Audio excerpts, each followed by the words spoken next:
कि कॉफी तुम्हें ठीक कर देगी। मैं पहले ही ठीक थी, बस थोड़ी परेशान हो गई थी। तुम ठीक नहीं हो दरिया। मुस्तफा ने जो कुछ भी तुम्हें झेलने पर मजबूर किया, तुम अपने बच्चे के साथ जिन हालात से गुजरी, तुमने उन बातों को भी हजम नहीं किया है और जिंदगी में आगे बढ़ने की कोशिश कर रही हो। क्या करूं इसके अलावा? मेरा एक बच्चा है, क्या कमरे में बंद होकर मातम करती रहूं? मेरा हरगिज ये मतलब नहीं है कि खुद को बंद कर लो, लेकिन पुरसुकून हो जाओ, गहरी सांस लो और जो कुछ तुम्हारे साथ हुआ उसे एक्सेप्ट कर लो। हर बार खुद को गुस्से में ये मत समझाओ कि तुम ठीक हो, क्योंकि तुम ठीक नहीं हो और तुम्हारे लिए यह भी जरूरी नहीं कि सबके सामने अपने आप को मजबूत साबित करो। अपने आंसू मत रोको, उन्हें वक्त पर बहा दो। हाँ, जो कुछ तुम झेल रही हो वो मुश्किल है, लेकिन जब तक ऐसा नहीं करोगी निकल नहीं सकोगी इससे। हाँ, दिलासे देना बहुत आसान होता है और बातें करना भी। ये मैं सिर्फ बात नहीं कर रहा, अगर तुम कहो तो मैं तुम्हारा साथ भी दे सकता हूं। मेरी जिंदगी भी इतनी आसान नहीं थी। पहले मैंने अपनी बीवी और बच्ची को खो दिया, फिर मैंने तुम्हारी बहन के साथ कागजी शादी की। मुस्तफा ने जो किया वो मेरे लिए मायने नहीं रखता, लेकिन तुम्हारे लिए वो खौफनाक है, क्योंकि वो तुम्हारे बच्चे का बाप है। क्या ये अजीब नहीं है कि हम इस वक्त ये बातें कर रहे हैं? मतलब मुझे नहीं पता हम दोनों में से ज्यादा मजलूम कौन है। हमारे दरमियान कोई मुकाबला नहीं है, हमारा दर्द एक सा है। हम दोनों ही हारे हुए हैं, लेकिन मैंने इसे कबूल कर लिया। मैं आगे बढ़ा हूं, तुम भी कबूल करो और आगे बढ़ो। और कर्ज लेने वालों की फिक्र मत करो, उन्हें तुम मेरे पास भेज दो। उनसे कहो कि मुझसे ले ले, उनसे कहो कि वो अपने पैसे मुझसे वसूल करें, जिसका नाम करताल है। और तुम मेरे कर्ज चुकाओगे? फरिश्ते हो क्या रहमत के? नहीं, किसने कहा कि मैं अदा करूंगा, और ना ही मैं रहम का फरिश्ता हूं। मुझे ऐसे लोगों से निपटना बहुत अच्छी तरह आता है, और ना ही ये समझना कि मैं तुम पर एहसान कर रहा हूं। मैं बस इतना जानता हूं कि ये तुम डिजर्व करती हो। एक बात बतानी थी कि फोरमैन मजदूरों को साथ ले गया है। शायद मैंने उस पर थोड़ी ज्यादा सख्ती कर दी। मैं अब कंस्ट्रक्शन जारी नहीं रख सकती, और ना ही ये चाहती हूं कि तुम मेरे कर्जों का ख्याल रखो। दरिया, जिद करना छोड़ दो। मैं तुम्हें एक बहुत अच्छी टीम ढूंढ कर दूंगा और तुम ये काम जारी रखोगी। तुम्हें मैं एडवांस रकम भी दूंगा। अपनी अना की वजह से खुदगर्ज ना बनो। तुम ये सब कुछ अपने बच्चे के लिए करोगी। मुझे उम्मीद है कि तुम समझ गई होगी।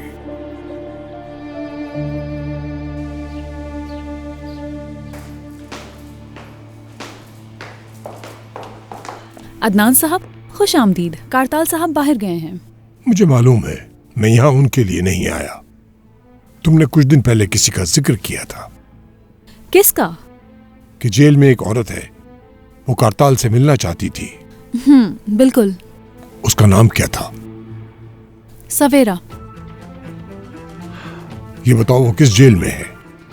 चले आओ, उनसे मिलने चलते हैं। हेलो। हेलो। मैं उज़ै की अम्मी हूँ। मैं उससे मिलने आई हूँ और थोड़ा खाना भी लेकर आई हूँ। ठीक है, मुझे जरा चेक करने ये दें। लीजिए।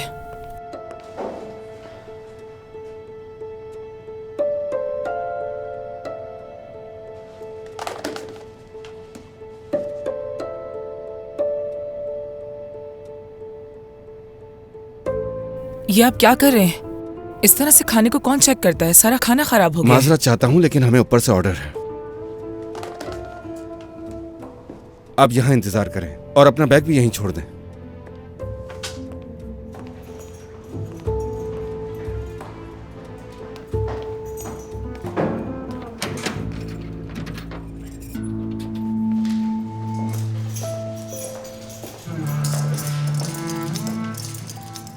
तुम्हारी अम्मी आई हैं तुम्हारे लिए खाना लेके, कोई गड़बड़ मत करना।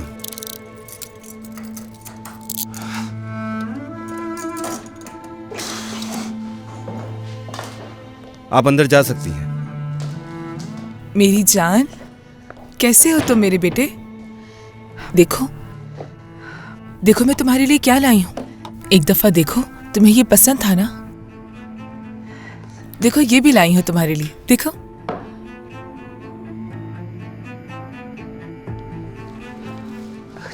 ओह मेरी जान, ओह सब ठीक हो जाएगा, सब ठीक हो जाएगा।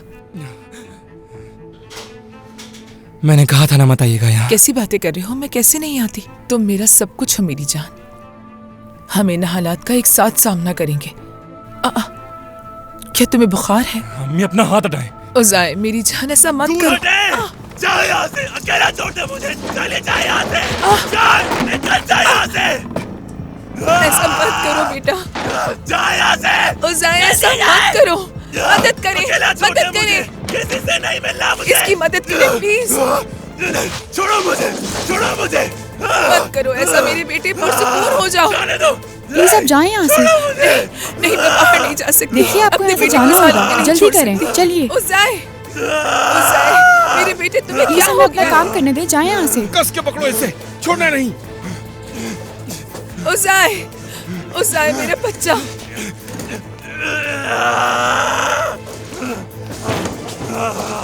उज़ाय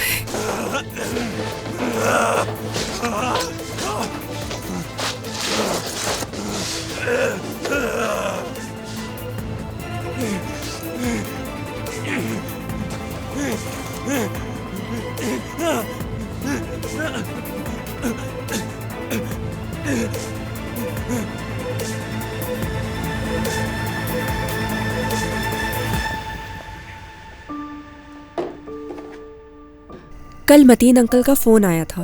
उन्होंने मुझसे और बाबा से बात की और हमें मुबारकबाद भी दी। मुझे मालूम है, उन्होंने बताया था। और उन्होंने तुम्हें यह भी कहा कि अंकल मत कहा करो, अंकल के बजाय बाबा कहो उन्हें। मगर मुझे शर्म आ रही थी। इसमें शर्माने की कोई बात नहीं है उरूज। सादिक अंकल ने भी मुझे यही कहा था। सरदार, तुम्हें याद है हम स्कूल में छुप छुप कर मिला करते थे? तुम मुझे किस तरह से छुप छुप कर घूरते थे? हम अपनी मोहब्बत एक दूसरे से छुपा रहे थे। सच कहूं तो मैं बिल्कुल भी छुपा नहीं पाया था। तुम्हारी अम्मी को वो हार मिल गया था जो मैंने तुम्हें दिया था, और फिर मुझे खूब डांट पड़ी उनसे। फिक्र मत करो तुम, उसके लिए तो मुझे भी बहुत डांट सुनी पड़ी थी। तुम मुझसे प्यार करते हो, तुमने एक रेडियो शो में कहा था। उसे सुनकर अम्मी ने मुझ पर चप्पल फेंकी, मगर वो चप्पल मुझे नहीं लगी, बाबा को लग गई। चलो ये लो, ये खाओ। ओहो, ये तो काफी मजेदार लग रहा है। इसके साथ तो चाय होनी चाहिए। बिल्कुल। हेलो चेतन, मेरे कमरे में 2 चाय भेज दो।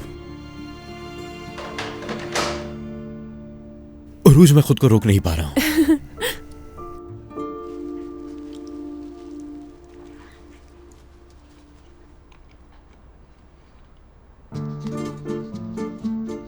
पसंद आया तुम्हें?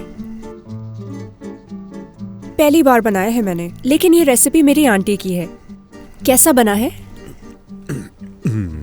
अच्छा है, बहुत अच्छा है, मगर शायद इसमें सोडा कुछ ज्यादा नहीं हो गया। अरे सरदार, फिर ये क्यों कहा कि ये अच्छा है?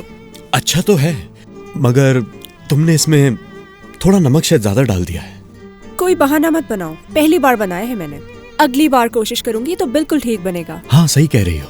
शादी से पहले तुम इसे बार बार बनाओगी तो इस तरह तुम्हारी अच्छी खासी प्रैक्टिस हो जाएगी, नहीं? तुम्हें ऐसा लगता है सरदार?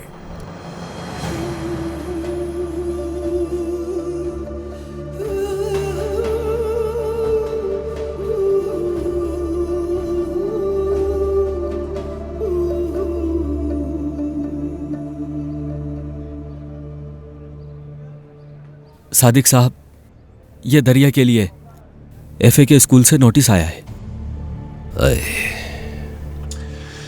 देखो इरफान, बात यह है कि लगता है वो किस्त वक्त पर अदा नहीं कर सकी। अफसोस हुआ, वो फिर परेशान हो जाएगी। वो मुस्तफ़ा वाकई बहुत बुरा आदमी था। अगर मुझे कहीं मिला तो आप यकीन करें मैं उसे जान से मार दूंगा। ठीक है ठीक है, अब उस मनहूस का नाम मत लो। अब से कोई भी लेटर दरिया के नाम पर आए उसे मेरे पास ले आना, ठीक है इरफान? ठीक है सादिक साहब। जी फरमाइए मुस्कान साहब। हेलो सादिक साहब, उम्मीद है आपको गलत वक्त पर कॉल नहीं की होगी मैंने। नहीं नहीं, बताइए आप कैसी हैं? मैं ठीक नहीं हूँ सादिक साहब, बिल्कुल भी नहीं। बहुत बुरा महसूस कर रही हूँ। मैंने इतना बेबस खुद को कभी महसूस नहीं किया। ठीक है, मैं अभी आपके पास आ रहा हूं। सरदार, उजय को देखा है तुमने? कैसा है अब वो? देखा है मैंने, मगर वो ठीक नहीं है। तुम उससे मिलने का सोचना भी मत उरूज। वैसे भी उसे अपनी अम्मी के सिवा किसी और से मिलने की इजाजत नहीं है। नहीं, मैं बस ये जानना चाह रही थी कि उसका इलाज कैसा चल रहा है। हाँ, मैं उसके डॉक्टर से राब्ते में हूं, मगर सही। क्या वो ठीक हो जाएगा? कोई उम्मीद है? मतलब जब तक वो खुद नहीं चाहेगा तब तक ये नामुमकिन है। उसे इस मामले में खुद ही हिम्मत दिखानी होगी। उसकी अम्मी को भी कोशिश करनी होगी।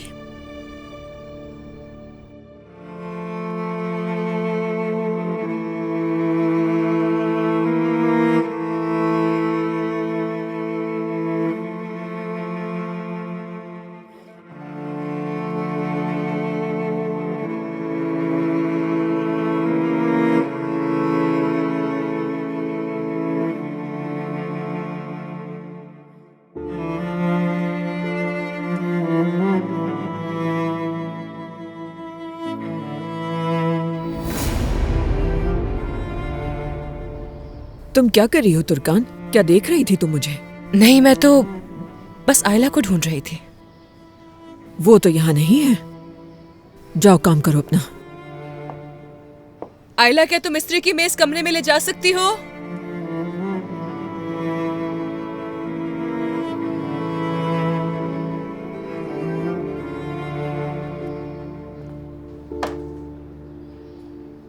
मुझे हैरत है, क्या सब कुछ ऐसे ही चलता रहेगा? आप क्या जानना चाह रही हैं? उमर के साथ बगैर शादी के रहती रहोगी इस तरह? नहीं, बिल्कुल नहीं। हम कानूनी कार्रवाई मुकम्मल होने का इंतजार कर रहे हैं ताकि शादी कर सकें। तुम फिर कोई बहाना बनाकर तलाक ले लोगी उससे। पहले शादी करती हो, फिर तलाक लेती हो, फिर शादी करती हो, फिर तलाक लेती हो। फिक्र मत करें रोशन साहिबा, ये आखिरी बार होगा। उम्मीद है। शादी की तकरीब तो फिर तुम नहीं करना चाहोगी, और ना ही शादी का लिबास पहनोगी तुम।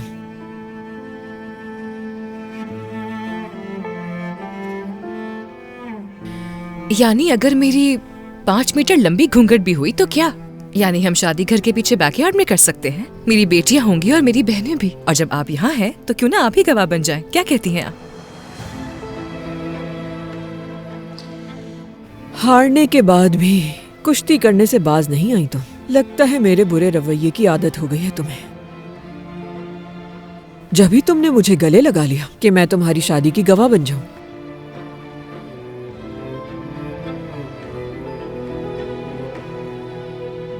आपके दिल और रूह को मैं अच्छी तरह देख सकती हूँ।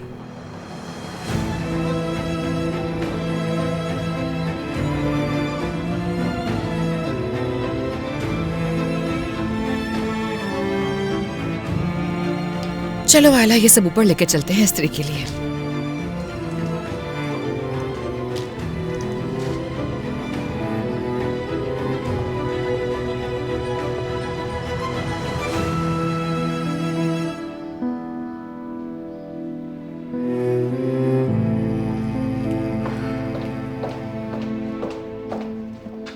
बहुत अच्छा कहा तुमने। दाद देनी पड़ेगी तुम्हें। वैसे उमर साहब ने तुम्हें कब पेशकश की? कैसी पेशकश? मतलब उमर साहब ने तुम्हें शादी के लिए प्रपोज कब किया? नहीं, उसने मुझे प्रपोज नहीं किया और इसकी कोई जरूरत भी नहीं है। सब कुछ वक्त के साथ हो ही जाएगा। और अगर तुम प्रपोज कर दो तो कैसा रहेगा? हरगिज नहीं, मैं ऐसा कैसे कर सकती हूँ? क्यों नहीं कर सकती? मालूम नहीं, क्या ये अजीब नहीं हो जाएगा? क्यों अजीब होगा? तुम उनसे प्यार नहीं करती क्या? देखना उमर साहब कितने खुश होंगे। मुझे लगता है कि अगर तुम प्रपोज करोगी तो सब कुछ बहुत अच्छा हो जाएगा। तुम्हें ऐसा लगता है क्या? बिल्कुल। आज तुम्हारे पास अच्छा मौका है। वैसे भी आज रोशन साहिबा भी घर पर नहीं होंगी। बच्चों को मैं जल्दी सुला दूंगी। तुम और उमर साहब अकेले होगे। यही सही मौका होगा, तुम प्रपोज कर देना।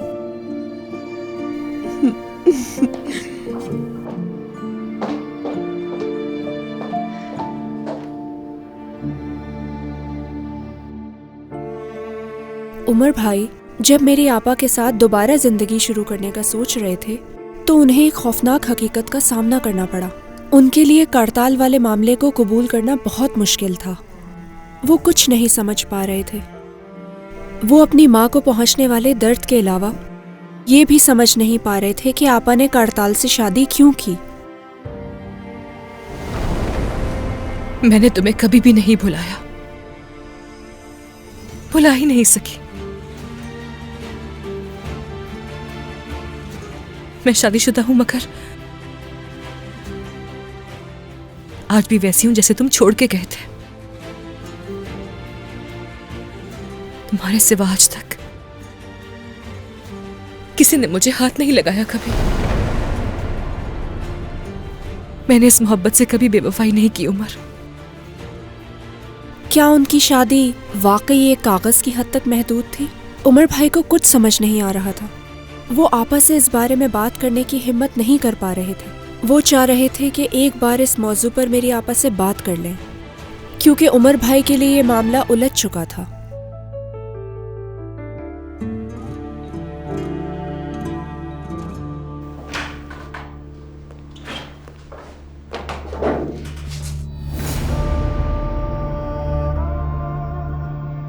लगता है मुझसे गलती हुई है। कोई गलती नहीं हुई है सवेरा साहिबा, मैं आपके लिए आया हूं।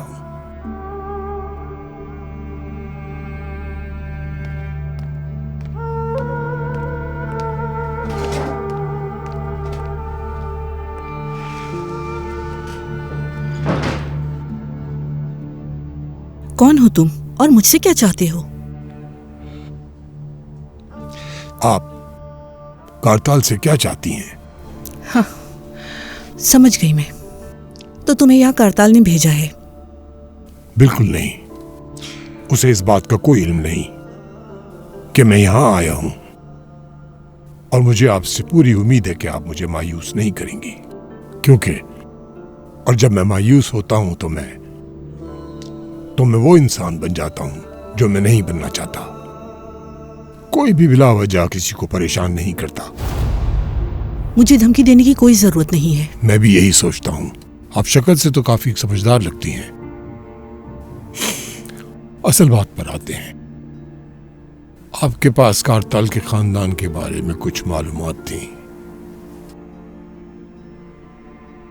तुम्हें ये किसने बताया? मेरे रिश्तेदारों ने बताया। मेरी परिंदों से अच्छे ताल्लुकात हैं। लेकिन इस सब से तुम्हारा क्या ताल्लुक है?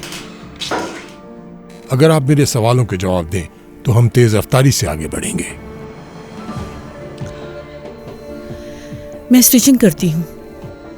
दिलशाद मेरी पुरानी कस्टमर और जानने वाली थी। मैंने उसे अपने रिश्तेदारों से बात करते हुए सुना था।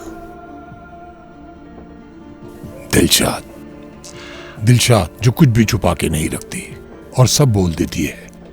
हाँ, और मैंने जो कुछ सुना मैं करताल को बताने वाली थी। हाँ, मुझे मालूम है। आप हर किसी को हर बात नहीं बता सकती जो आप सुनती हैं। अब आप कल के अखबार में पढ़ेंगी कि दिलशाद हादसे का शिकार हुई। आप खुद को जिम्मेदार ठहराएंगी और अफसोस करेंगी, और आपको उसके अगले दिन के अखबार में डाल दूंगा ताकि आप और ज्यादा नाराज ना हो। उन्वान के साथ उदास इख्तिताम। जो लोग ये पढ़ेंगे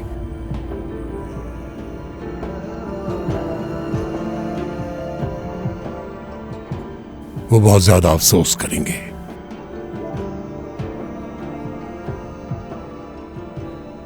आपने उमर को बताया?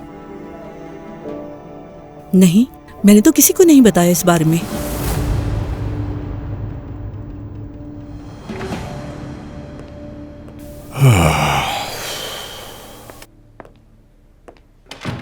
करताल साहब, क्या आपने फॉरमैन से बात की? क्या वो अपना काम जारी रखेगा? नहीं, हम किसी और टीम को ढूंढ लेंगे। तुम इस मामले को देख लो। और ये बताओ, किसी का फोन आया था क्या? कंसल्टेंट आपकी कॉल का इंतजार कर रहा है। वो अजमेर ब्रांच की इनॉग्रेशन की डेट जानना चाहता है। और अदनान साहब भी आए थे। अदनान बाबा? उन्हें मालूम था कि मैं ऑफिस में नहीं हूं, फिर वो क्यों आए? उन्होंने सवेरा के बारे में पूछा कि वो किस जेल में है।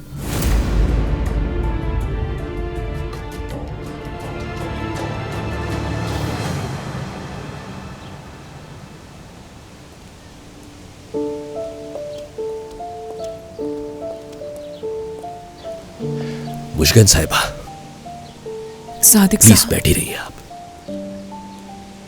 खैरियत तो है? आप ठीक नजर नहीं आ रही मुझे। उजाई को मेरे सामने अटैक आया। उसकी हालत बहुत खराब थी सादिक साहब। हाय मेरे अल्लाह, अब कैसा है वो? उसे बहुत मुश्किल से काबू किया उन्होंने। उसे बेड से बांध दिया, इंजेक्शन दिया उन्होंने। सादिक साहब, ऐसा लगा मेरा दिल फट जाएगा। उसे इस हालत में मजीद नहीं देख सकती मैं। ऐसा लगता है मर जाऊंगी मैं। मुझे समझ नहीं आता क्या कहूं। यह आपके लिए बहुत मुश्किल है और यकीनन आपके बेटे के लिए भी। मुझे उम्मीद है वो जल्दी ठीक हो जाएगा। काश कि मैं कुछ कर सकता आपके लिए। ये तकलीफ इतनी बड़ी है मेरे लिए कि अपनी परेशानी में आपको भी परेशान कर रही हूं। अरे नहीं नहीं, प्लीज आप ऐसा मत कहिए। सोच रहा हूं काश के कुछ ऐसा कर सकता जिससे आपकी तकलीफ कम हो जाती।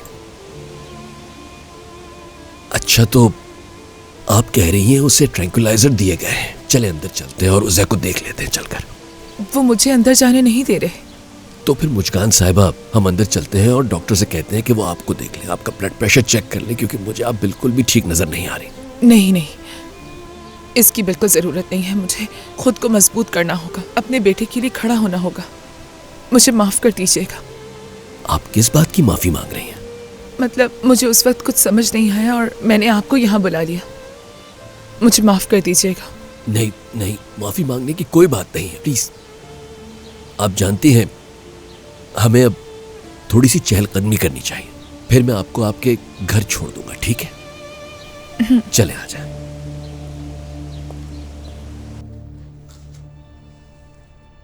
सरदार देखो, पौधे कितने खुश्क हो रहे हैं। क्या तुम इन्हें पानी नहीं देते? अच्छा, मैं इन्हें अभी पानी दे देता हूँ।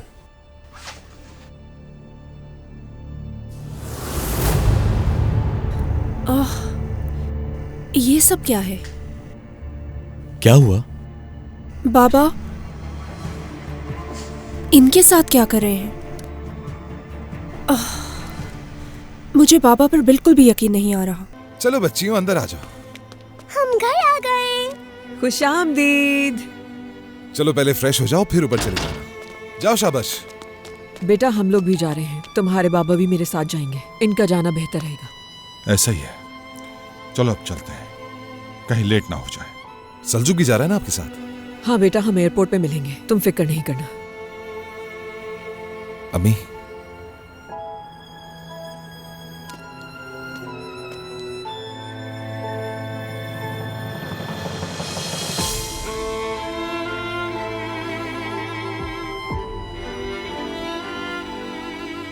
हमेशा खुश रहें आप।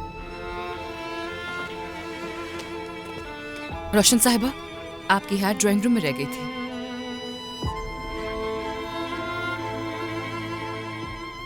शुक्रिया तुम्हारा।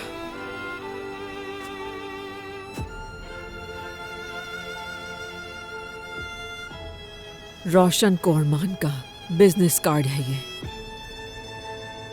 इसका होना तो लाजमी है।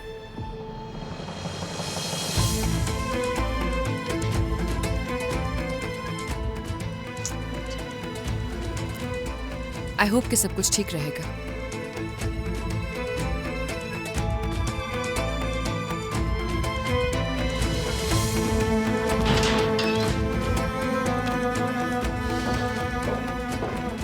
मैं फोन कर लूंगा फिर। जी जरूर।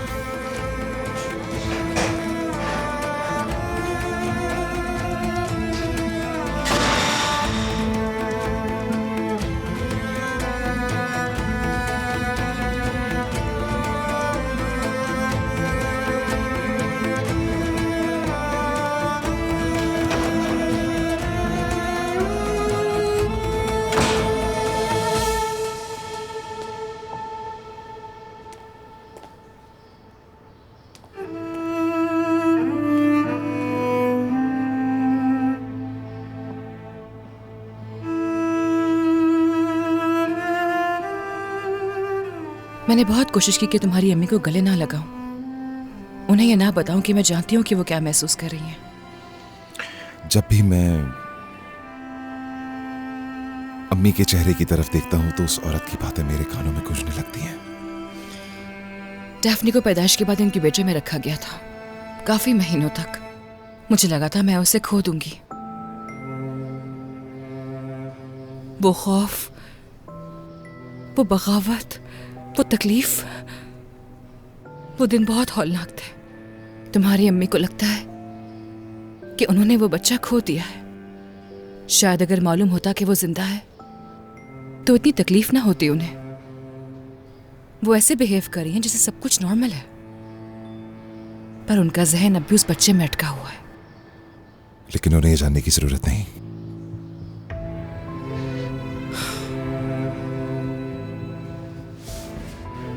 वो नहीं जानेगी दुर्गा। मुझे अपनी मां के लिए जो भी करना पड़ा मैं वो करूंगा ताकि वो माजी भूल जाए। मैं एक बार फिर से अपनी अम्मी को दोबारा से उस अंधेरे में खोया हुआ नहीं देख सकता। मुझे ये करना होगा दुर्गा।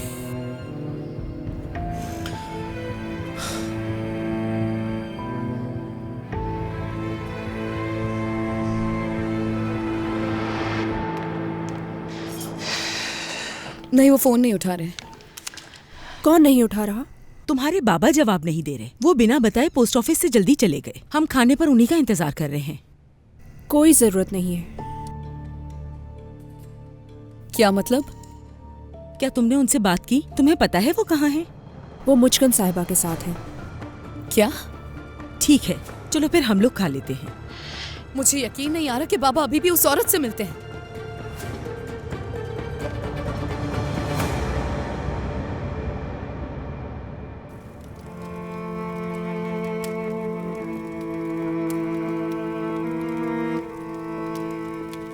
मुझे नहीं मालूम कि आपको कैसी पसंद है, लेकिन मैंने इसमें चीनी नहीं डाली। नहीं, वैसे मुझे चीनी के बगैर ही पसंद है। आपका बहुत शुक्रिया, मैंने बिला वजह सहमत दी आपको।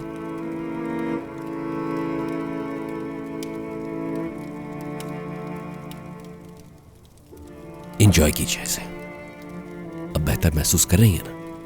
जी, अब काफी बेहतर महसूस कर रही हूँ सादिक साहब। जब मैंने आज उज़ै को इस तरह देखा तो उसके बचपन का ख्याल आया। मतलब उसकी परवरिश में मैंने कहाँ गलती की? वो बड़ा होकर ऐसा क्यों हो गया? बस यही ख्यालात आ रहे थे। असल में जिंदगी कभी हमारे लिए आसान थी ही नहीं। तमाम बच्चे कभी कुछ भी नहीं भूलते।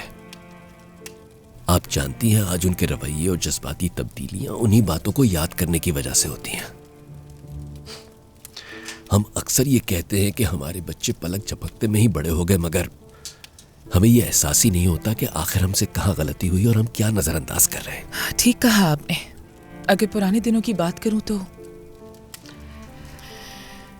मेरी खूबसूरती के चर्चे हर जगह थे और मेरे बाबा को इस बात से बहुत मसला था।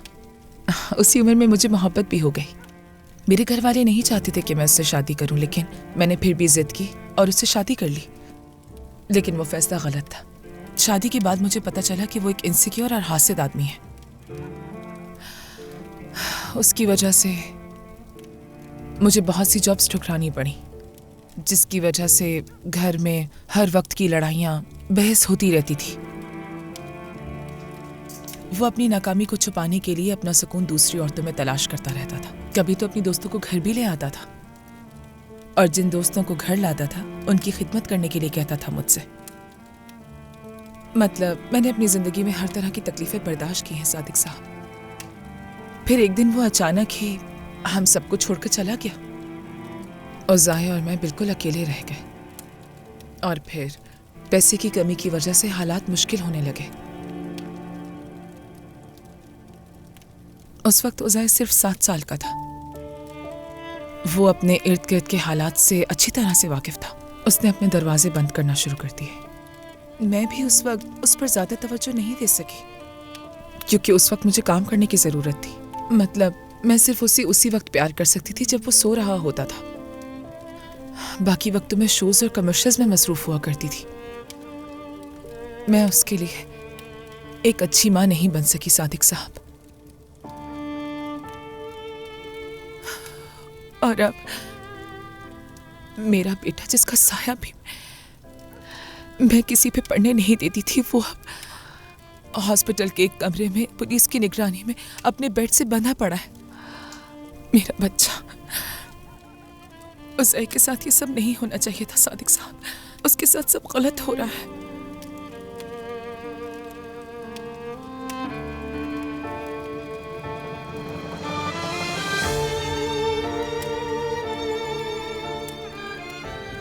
मैं बहुत खुश हूँ कि आप मेरे साथ हैं। सच में बहुत खुश हूँ सादिक साहब।